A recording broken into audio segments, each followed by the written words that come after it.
Thank you. Thank you, MPS Saucy. I want you to know, ladies and gentlemen, this is important. This is important.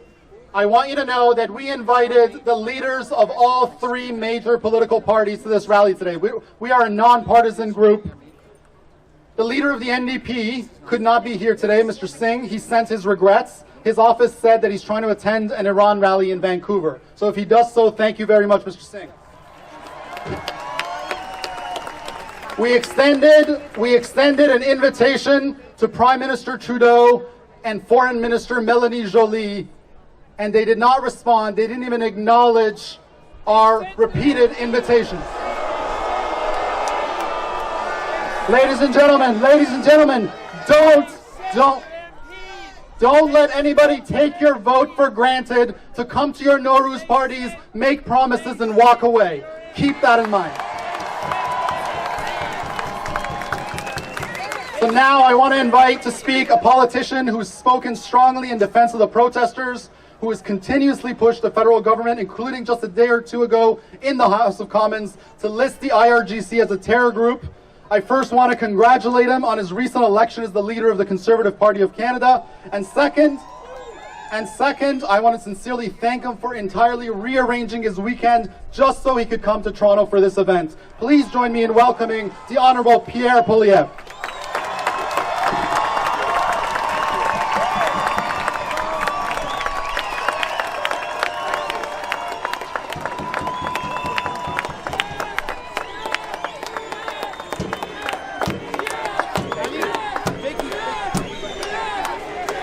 Ladies and gentlemen, the time has come.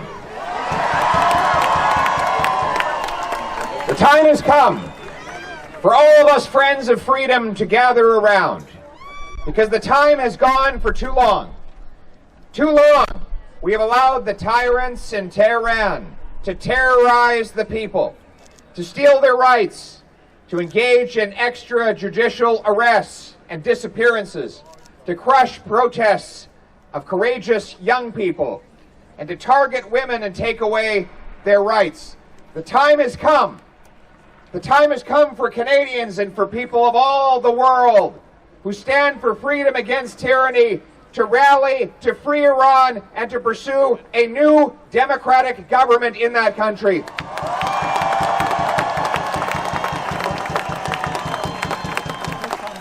I stand here with Dan Muse, fellow Conservative Member of Parliament, and my strong and courageous Deputy Conservative Leader, Miss Melissa Lantsman.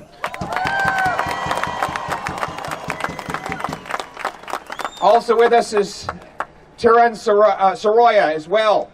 So with this having gone on for so long, what has changed? Why is it now that the world is waking up? Why is it that we're all standing together in this world against this regime?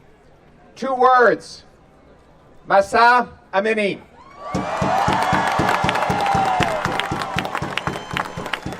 Those are the words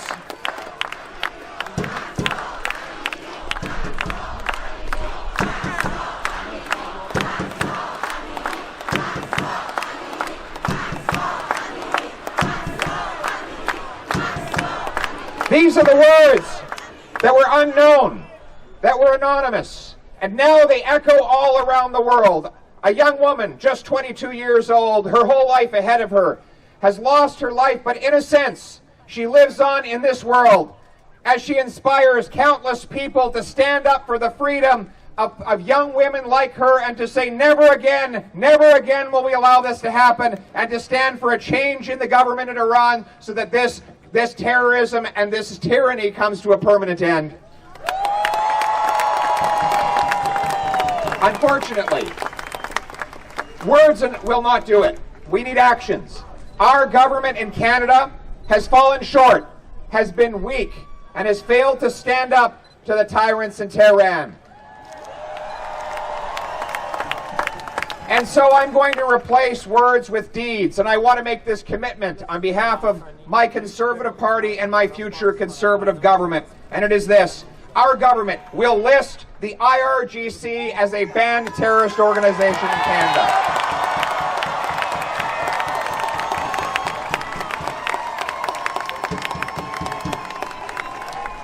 My government will seize the assets of the Iranian regime in Canada and give it to the families of Flight 752. My government will direct its foreign minister to seek prosecution against the Iranian regime, both for the attack on Flight 752 and for its other crimes at the International Criminal Court of Justice.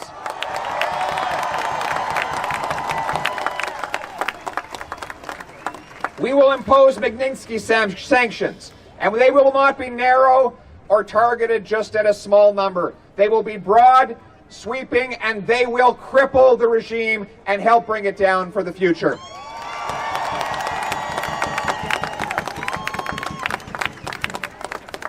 Fellow Canadians, we here in Canada are taking back control of our lives to make this the freest country in the world. But freedom for one must be freedom for all. One person's freedom is another person's freedom. And so we lock arms with all of you as we fight for change in Iran. We stand for the downtrodden and the oppressed, and we work to change permanently the regime there and bring freedom to Iran.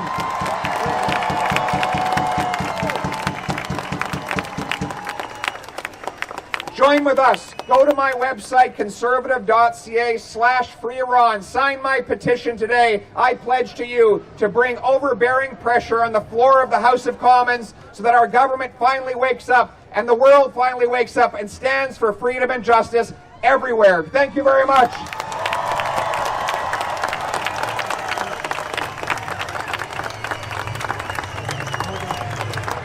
Linda. Ladies and gentlemen, there's somebody that I wanted to acknowledge earlier, but she wasn't here yet. But a lot of you don't know her, but I want to take this moment to acknowledge her. There's a reason why I want to acknowledge her especially, because she's done so much good, but has done it really quietly. For the time that she served in Canada's Senate, she worked extremely, extremely hard for Iran's political prisoners, campaigning for their release, holding hearings, introducing bills to sanction the IRGC.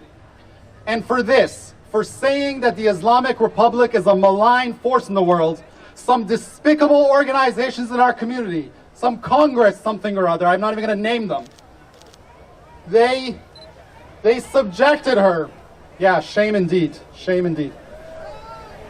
They subjected her to endless abuse. They hurled misogynistic insults at her. They hurled anti-Semitic abuse at her. They literally put up a billboard in this city to say that she's our enemy. She's not our enemy. She didn't back down. She kept fighting. And to this day, there are former political prisoners who publicly say that they're alive because she kept talking about them. I'm proud to be her friend. I want to acknowledge former Senator Linda Crum.